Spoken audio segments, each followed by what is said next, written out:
ਬਿਸਮਿਲ੍ਲਾਹਿਰ ਰਹਿਮਾਨਿਰ ਰਹੀਮ। ਸੱਜਣੋ ਤੇ ਮਿੱਤਰੋ, ਅਸੀਂ ਪੰਜਾਬੀ ਉਂਝ ਤਾਂ ਆਪਣੀਆਂ ਆਸਤੀਨਾਂ ਵਿੱਚ ਹਮੇਸ਼ਾ ਹੀ ਸੱਪ ਪਾਲੇ ਨੇ। ਅਸੀਂ ਦੂਜੀਆਂ ਕੌਮਾਂ ਨੂੰ ਹਮੇਸ਼ਾ ਆਪਣੇ ਅੰਨ ਪਾਣੀ ਵਿੱਚ ਸ਼ਾਮਲ ਕੀਤਾ, ਉਹਨਾਂ ਦੇ ਦੁੱਖਾਂ ਉੱਤੇ ਆਪਣੇ ਸੁੱਖ ਕੁਰਬਾਨ ਕੀਤੇ। ਪਰ ਇਹਦੇ ਬਾਵਜੂਦ ਸਾਨੂੰ ਕੀ ਲੱਭਿਆ? ਤਾਨੇ ਮਿਹਣੇ, ਇਲਜ਼ਾਮ ਅਤੇ ਸਭ ਤੋਂ ਵੱਧ ਆਪਣੇ ਪੁੱਤਰਾਂ ਦੀਆਂ ਲਾਸ਼ਾਂ। ਅਸੀਂ ਪੰਜਾਬੀ ਹੋਣ ਦਾ ਮੁੱਲ ਇੰਝ ਧਾਰਿਆ ਜਿਵੇਂ ਕੋਈ ਬਦਦੁਆ ਸੀ, ਜਿਵੇਂ ਪੰਜਾਬੀ ਹੋਣਾ ਕੋਈ ਜੁਰਮ ਸੀ ਜਿਹਦੀ ਸਜ਼ਾ ਸਾਡੀਆਂ ਕਈ ਨਸਲਾਂ ਭੁਗਤ ਰਹੀਆਂ ਨੇ। ਸੱਜਣੋ, ਅੱਜ ਦਾ ਦਿਹਾੜ ਸਾਡੇ ਲਈ ਬੜੇ ਹੀ ਦੁੱਖ ਅਤੇ ਅਫਸੋਸ ਦਾ ਸੁਨੇਹਾ ਲੈ ਕੇ ਤਲੂ ਹੋਇਆ। ਬਲੋਚਿਸਤਾਨ ਵਿੱਚ ਇੱਕ ਵਾਰੀ ਫੇਰ ਪੰਜਾਬੀ ਪੁੱਤਰਾਂ ਨੂੰ ਨਿਸ਼ਾਨਾ ਬਣਾਇਆ ਗਿਆ। ਬੜੀ ਮਨਸੂਬਾਬੰਦੀ ਨਾਲ ਇਹ ਵਾਰਦਾਤ ਕੀਤੀ ਗਈ, ਜਿਹਦੇ ਨਤੀਜੇ ਵਿੱਚ ਕਈ ਸ਼ਹਾਦਤਾਂ ਸਣੇ ਰਿਆਸਤ ਦੀ ਰਿੱਟ ਵੀ ਇੱਕ ਵਾਰੀ ਫੇਰ ਕਤਲ ਹੋਈ। ਬਲੋਚਿਸਤਾਨ ਵਿੱਚ ਦਹਿਸ਼ਤਗਰਦਾਂ ਉਹ ਸਭੇ ਹੱਦਾਂ ਪਾਰ ਕੀਤੀਆਂ ਜਿਹੜੀਆਂ ਕਿਸੇ ਰਿਆਸਤ ਜਾਂ ਕੌਮ ਨੂੰ ਜੰਗ ਉੱਤੇ ਮਜਬੂਰ ਕਰ ਦਿੰਦੀਆਂ ਨੇ। ਇਹਨਾਂ ਦਹਿਸ਼ਤਗਰਦਾਂ ਜਾਫਰ ਐਕਸਪ੍ਰੈਸ ਨੂੰ ਉਦੋਂ ਨਿਸ਼ਾਨਾ ਬਣਾਇਆ ਜਦ ਉਹ ਪਸ਼ਾਵਰ ਆ ਰਹੀ ਸੀ। ਟ੍ਰੇਨ ਜਦ ਦਰਾ ਬੁਲਾਨ ਦੇ ਇਲਾਕੇ 'ਚ ਪਹੁੰਚੀ ਤਾਂ ਦਹਿਸ਼ਤਗਰਦਾਂ ਪਹਿਲਾਂ ਬੰਬ ਧਮਾਕਾ ਕੀਤਾ, ਫਿਰ ਟ੍ਰੇਨ ਉੱਤੇ ਫਾਇਰਿੰਗ ਕੀਤੀ ਅਤੇ ਉਸ ਮਗਰੋਂ ਮੁਸਾਫਰਾਂ ਨੂੰ ਯਰਗਮਾਲ ਬਣਾ ਲਿਆ। ਦੱਸ ਪੈਂਦੀ ਹੈ ਕਿ 500 ਤੋਂ ਵੱਧ ਮੁਸਾਫਰ, ਜਿਨ੍ਹਾਂ ਵਿੱਚ ਬਾਲ, ਬਜ਼ੁਰਗ, ਜ਼ਨਾਨੀਆਂ ਅਤੇ ਸਰਕਾਰੀ ਮੁਲਾਜ਼ਮ ਵੀ ਸ਼ਾਮਲ ਨੇ, ਉਹਨੂੰ ਯਰਗਮਾਲ ਬਣਾਇਆ ਗਿਆ। ਸਾਡੇ ਸਿਕਿਉਰਟੀ ਇਦਾਰੇ ਭਾਵੇਂ ਇੱਕ ਵਾਰੀ ਫੇਰ ਆਪਰੇਸ਼ਨ ਕਰਕੇ ਅੱਤਗਰਦਾਂ ਨੂੰ ਮਾਰ ਮੁਕਾਵਣਗੇ, ਪਰ ਕੀ ਇਹ ਲੜਾਈ ਇਹਨਾਂ ਦੇ ਮਰਨ ਨਾਲ ਮੁੱਕ ਜਾਏਗੀ? ਕੀ ਇੱਕ ਵਾਰੀ ਫੇਰ ਅਸੀਂ ਅਜਿਹੀ ਕਿਸੇ ਅਗਲੀ ਵਾਰਦਾਤ ਦਾ ਇੰਤਜ਼ਾਰ ਕਰਦੇ ਇਹ ਉਮੀਦ ਕਰਾਂਗੇ ਕਿ ਸ਼ਾਇਦ ਹੁਣ ਕੋਈ ਅਜਿਹਾ ਗੈਰ ਇਨਸਾਨੀ ਸਾਹਮਣੇ ਰੋਲਮਾ ਨਾ ਹੋਵੇ? ਕੀ ਉਹ ਵਜ਼ੀਰ ਦਾਖਲਾ ਜਿਹਨੇ ਆਖਿਆ ਸੀ ਕਿ ਬਲੋਚ ਦਹਿਸ਼ਤਗਰਦ ਇੱਕ ਐਸਐਚ ਦੀ ਮਾਰ ਨੇ, ਉਹ ਨੀਂਦਰੋਂ ਉੱਠ ਕੇ ਕੋਈ ਅਮਲੀ ਇਕਦਾਮ ਵੀ ਕਰਨਗੇ? ਮੈਂ ਜਾਣਦਾ ਹਾਂ ਕਿ ਇਹਨਾਂ ਸਵਾਲਾਂ ਦੇ ਜਵਾਬ ਸਾਨੂੰ ਕਿਧਰੋਂ ਨਹੀਂ ਲੱਭਣੇ, ਕਿਉਂ ਜੀ ਅਸੀਂ ਹਰ ਅਜਿਹੇ ਦਹਿਸ਼ਤਗਰਦੀ ਦੇ ਵਾਕੇ ਮਗਰੋਂ ਇੱਕੋ ਜਿਹਾ ਸਰਕਾਰੀ ਬਿਆਨ ਸੁਣਨ ਦੇ ਆਦੀ ਹੋ ਚੁੱਕੇ ਹਾਂ। ਬਸ 2-4 ਦਿਨ ਖਬਰਾਂ ਗਰਮ ਰਹਿੰਦੀਆਂ ਨੇ, ਸਰਕਾਰਾਂ ਵੀ ਗੱਲੀ ਬਾਤੀ ਸਭ ਕੁਝ ਠੀਕ ਕਰ ਦਿੰਦੇ ਨਾਅਰੇ ਮਾਰਨਗੀਆਂ। ਉਹੀ ਆਹਨੀ ਹੱਥ ਅਤੇ ਉਹੀ ਅੱਤਗਰਦਾਂ ਨੂੰ ਸਫੇ ਹਸਤੀ ਤੋਂ ਮਿਟਾ ਦੇਣ ਦੇ ਵੱਡੇ ਵੱਡੇ ਦਾਅਵੇ। ਹੁੰਦਾ ਕੁਝ ਵੀ ਨਹੀਂ। ਮਾਵਾਂ ਪੁੱਤਰਾਂ ਦੀਆਂ ਲਾਸ਼ਾਂ ਉੱਤੇ ਕੱਲ੍ਹ ਵੀ ਬਿਆਨ ਪਾ ਰਹੀਆਂ ਸਨ ਅਤੇ ਅੱਜ ਵੀ ਉਹਨਾਂ ਨੂੰ ਜਨਾਜ਼ੇ ਦਿੱਤੇ ਗਏ ਨੇ। ਕੱਲ੍ਹ ਵੀ ਸਾਡੀ ਧਰਤੀ ਉੱਤੇ ਕਬਰਾਂ ਤਾਜ਼ਾ ਸਨ ਅਤੇ ਅੱਜ ਵੀ ਅਸੀਂ ਨਵੇਂ ਕਤਬੇ, ਨਵੇਂ ਸ਼ਹੀਦਾਂ ਦੀਆਂ ਕਬਰਾਂ ਉੱਤੇ ਲਾਉਣ ਦੀ ਤਿਆਰੀ ਕਰ ਰਹੇ ਹਾਂ। ਜਾਫਰ ਐਕਸਪ੍ਰੈਸ ਦੇ ਸਾਹਮਣੇ ਮਗਰੋਂ ਜਿਹੜੀਆਂ ਵੀਡੀਓਜ਼ ਸਾਡੇ ਤੱਕ ਆਪਣੀਆਂ, ਜਿਹੜੀਆਂ ਅਸੀਂ ਤੁਹਾਡੇ ਸਾਹਮਣੇ ਪੇਸ਼ ਨਹੀਂ ਕਰ ਸਕਦੇ, ਉਹ ਦਰਦਨਾਕ ਹੋਣ ਦੇ ਨਾਲ ਨਾਲ ਸਾਡੀ ਰਿਆਸਤ ਤੋਂ ਬਹੁਤ ਸਾਰੇ ਸਵਾਲ ਕਰਦੀਆਂ ਨੇ।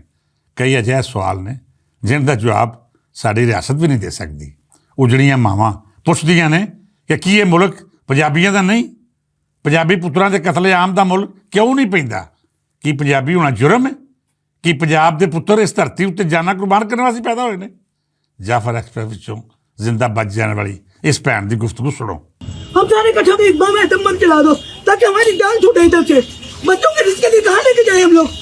आपकी बात सही है, मैं इसका छोटा भाई है, कोई गवर्नमेंट कोशिश करे इंशाल्लाह वो भी मेरे पास वो मोहसिन नबी गए एसएचओ की मार वाला, एक एसएचओ की मार है। वो कितने एसएचओ की मार, हजारों लोगों को मार दिया उसने। कहाँ हम लोग जाए? सुबह 7 घंटे चली है, वो 7 घंटे हालत इतनी बुरी हो रही है। हमारा बच्चा किधर? हमारा बच्चा चाहिए। सरफराज मुफ्ती को 9 बजे लेके जाओ सरफराज मुफ्ती के पास। वो किस नाम का वजीर आला बना हुआ है?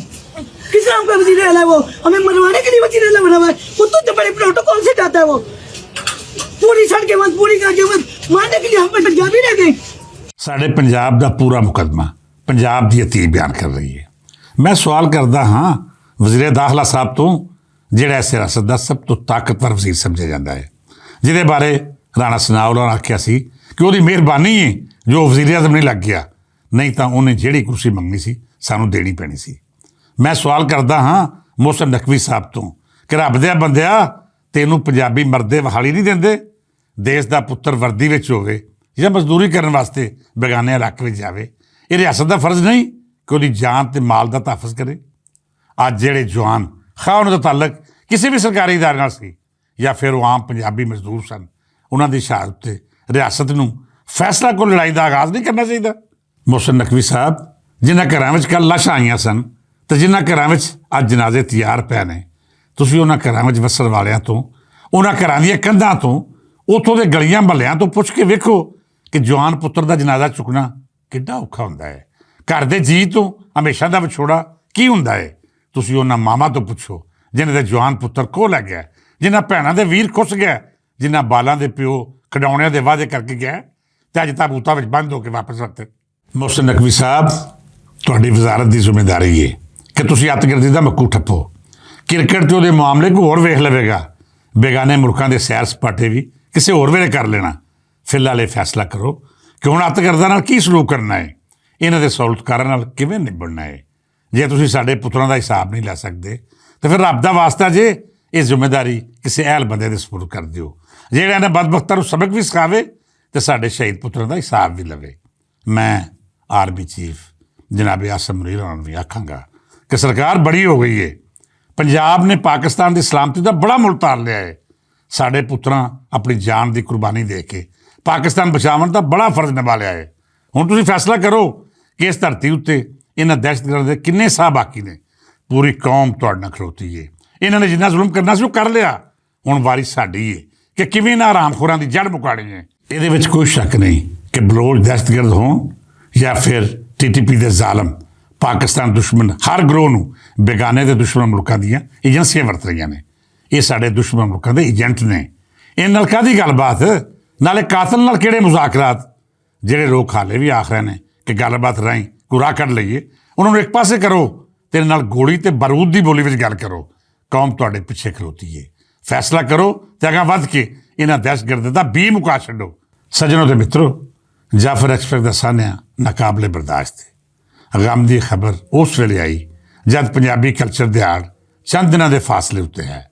ਇਸ ਹਿੱਸੇ ਵਿੱਚ ਅਸੀਂ ਸ਼ਹਿਰ ਲਾਹੌਰ ਸਣੇ ਪੂਰੇ ਪੰਜਾਬ ਵਿੱਚ ਵੱਡੇ ਇਕੱਠਾਂ ਦਾ ਇੰਤਜ਼ਾਮ ਕੀਤਾ ਸੀ, ਜਿਨ੍ਹਾਂ ਵਿੱਚ ਅਦਬ, ਰਹਿਤਲ, ਸਾਫਤ ਤੇ ਹਯਾਤੀ ਦੇ ਦੂਜੇ ਖੇਤਰਾਂ ਨਾਲ ਜੁੜਤ ਰੱਖਣ ਵਾਲੇ ਸੱਜਣਾ ਤੇ ਮਿੱਤਰਾਂ ਨੇ ਭਰਵੀਰ ਅਰਥ ਕਰਨੀ ਸੀ। ਮੈਂ ਇਸ ਗਮ ਦੀ ਘੜੀ ਵਿੱਚ ਐਲਾਨ ਕਰਦਾ ਹਾਂ ਕਿ ਪੰਜਾਬੀ ਯੂਨੀਅਨ ਨਾਲ ਜੁੜੀਆਂ ਸਭੇ ਤਨਜ਼ੀਮਾਂ ਇਸ ਸੋਗਵਾਰ ਘੜੀ ਵਿੱਚ ਪੰਜਾਬੀ ਕਲਚਰ ਦਿਹਾੜ ਦੇ ਇਕੱਠ ਮਨਸੂਖ ਕਰ ਦੇਣ। ਇਸ ਦਿਨ ਗੱਲਬਾਤ ਦੇ ਸੈਸ਼ਨ ਜ਼ਰੂਰ ਕੀਤੇ ਜਾਵਣ, ਜਿਨ੍ਹਾਂ ਦਾ ਮਰਕਜ਼ੀ ਮੁੱਦਾ ਪੰਜਾਬੀਆਂ ਦਾ ਕਤਲੇਆਮ ਤੇ ਧਰਤੀ ਦੇ ਮੁੱਢਲੇ ਮਸਲੇ ਹੋਵਣ, ਪਰ ਕੋਈ ਅਜਿਹਾ ਇਕੱਠ ਨਾ ਕੀਤਾ ਜਾਵੇ ਜਿਹਦੇ ਵਿੱਚ ਨਾਚ ਗਾਣਾ ਜਾਂ ਫਿਰ ਕਿਸੇ ਕਿਸਮ ਦੀ ਖੁਸ਼ੀ ਦਾ ਇਜ਼ਹਾਰ ਹੋਵੇ। ਅਸੀਂ ਹਾਲਤ ਜੰਗ ਵਿੱਚ ਹਾਂ। ਇਹ ਵੇਲਾ ਦੁਸ਼ਮਣ ਨਾਲ ਲੜਾਈ ਦਾ ਹੈ। ਗਾਵਣ ਵਜਾਵਣ ਫਿਰ ਹੁੰਦਾ ਰਹੇਗਾ। ਫਿਲਹਾਲ ਅਸੀਂ ਆਪਣੀ ਫੌਜਾਂ ਦੇ ਮੋਢੇ ਨਾਲ ਮੋਢਾ ਲਾ ਕੇ ਖਲੋਤੇ ਹਾਂ। ਸਭੇ ਪੰਜਾਬੀ ਸੇਵਕ ਜਿੱਥੇ ਜਿੱਥੇ ਵਸਦੇ ਨੇ, ਹਰ ਉਸ ਘਰ ਜਾਓ ਜਿੱਥੇ ਸਾਡੇ ਸ਼ਹੀਦ ਪੁੱਤਰਾਂ ਦੇ ਜਨਾਜ਼ੇ ਆਏ। ਉਹਨਾਂ ਖਾਨਦਾਨਾਂ ਦੇ ਦੁੱਖ ਵਿੱਚ ਸ਼ਿਰਕਤ ਕਰੋ ਜਿਨ੍ਹਾਂ ਪੰਜਾਬੀ ਹੋਣ ਦਾ ਮੁੱਲ ਆਪਣੇ ਪੁੱਤਰਾਂ ਦੀ ਕੁਰਬਾਨੀ ਦੇ ਕੇ ਤਾਰਿਆ। ਉਹ ਪੁੱਤਰ ਜੋ ਪੰਜਾਬੀ ਹੋਣ ਪਰ ਉਹ ਸ਼ਹੀਦ ਕਰ ਦਿੱਤੇ, ਉਹ ਸਭ ਇਸ ਧਰਤੀ ਦੇ ਪੁੱਤਰ ਸਨ। ਇਹ ਧਰਤੀ ਉਹਨਾਂ ਦੀ ਮਕਰੂਜ਼ ਹੈ। ਇਹ ਧਰਤੀ ਆਪਣੇ ਪੁੱਤਰਾਂ ਦੇ ਲਹੂ ਨੂੰ ਕਦੀ ਰਾਏਗਾ ਨਹੀਂ ਜਾਣ ਦੇਵੇਗੀ। ਤੇ ਅਖੀਰਲੀ ਗੱਲ ਇਹ ਕਿ ਜੇਕਰ ਰਿਆਸਤ ਨੇ ਆਪਣਾ ਵਜੂਦ ਮਹਿਫੂਜ਼ ਰੱਖਣਾ ਹੈ ਤਾਂ ਫਿਰ ਇਹਨਾਂ ਅੱਤਗਰਦਾਂ ਨੂੰ ਮੁਕਾਉਣਾ ਪਏਗਾ। ਯਾਦ ਰੱਖੋ, ਅੱਤਗਰਦੀ, ਜ਼ੁਲਮ ਤੇ ਅਮਨ ਦਾ ਕਤਲ ਰਿਆਸਤ ਦੇ ਨਾਲ ਨਹੀਂ ਚੱਲ ਸਕਦਾ। ਜੇ ਰਿਆਸਤ ਬਚਾਉਣੀ ਹੈ ਤਾਂ ਫਿਰ ਅੱਤਗਰਦਾਂ ਨਾਲ ਕੋਈ ਰਿਆਇਤ ਨਹੀਂ ਹੋਣੀ ਚਾਹੀਦੀ। ਇਸ ਉਮੀਦ ਨਾਲ ਇਜਾਜ਼ਤ ਦਿਓ ਕਿ ਸਾਡੀ ਰਿਆਸਤ ਆਪਣਾ ਫਰਜ਼ ਬਗੈਰ ਕਿਸੇ ਰੋਕ ਟੋਕ ਤੋਂ ਅਦਾ ਕਰੇਗੀ। ਇਹਨਾਂ ਦਹਿਸ਼ਤਗਰਦਾਂ ਨੂੰ ਜੜੋਂ ਮੁਕਾਉਣਾ ਪਏਗਾ, ਜਿਨ੍ਹਾਂ ਦਾ ਤਾਲਕ ਖਾ ਕਿਸੇ ਵੀ ਇਲਾਕੇ ਨਾਲ ਹੋਵੇ, ਕਿਸੇ ਵੀ ਨਸਲ ਜਾਂ ਕਿਸੇ ਵੀ ਕਬੀਲੇ ਨਾਲ ਜੁੜਤ ਰੱਖਣ ਵਾਲੇ ਹੋਣ। ਜੇ ਉਹ ਅਮਨ ਦੇ ਕਾਤਲ ਨੇ ਤਾਂ ਫਿਰ ਉਹਨਾਂ ਦਾ ਖਾਤਮਾ ਬਹੁਤ ਜ਼ਰੂਰੀ ਹੈ। ਅੱਲਾਹ ਤਾਲਾ ਸਾਡੀ ਰਿਆਸਤ ਨੂੰ ਆਪਣੇ ਹਿਫਜ਼ੋ ਅਮਾਨ ਰੱਖੇ। ਇਜਾਜ਼ਤ ਦਿਓ, ਰੱਬ ਰੱਖਾ।